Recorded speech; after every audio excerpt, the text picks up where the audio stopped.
Welcome to Samba Samba. Enjoy the video.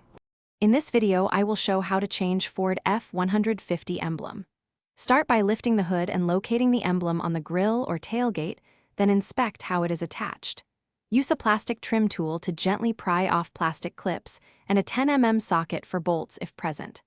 Clean adhesive residue with adhesive remover, align the new emblem precisely, and press firmly to secure it.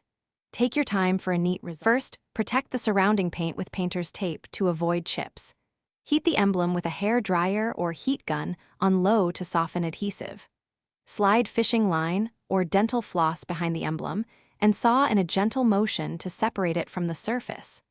Remove any remaining adhesive with a plastic scraper and adhesive remover, then wipe the area clean and dry before installing the new emblem.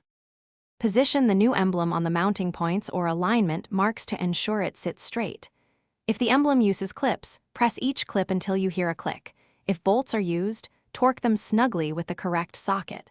For adhesive-backed emblems, remove backing and press firmly for at least 30 seconds, then let adhesive cure undisturbed for the recommended time. Finish by removing tape and inspecting the fit. Thanks for watching. Consider subscribing if we helped you.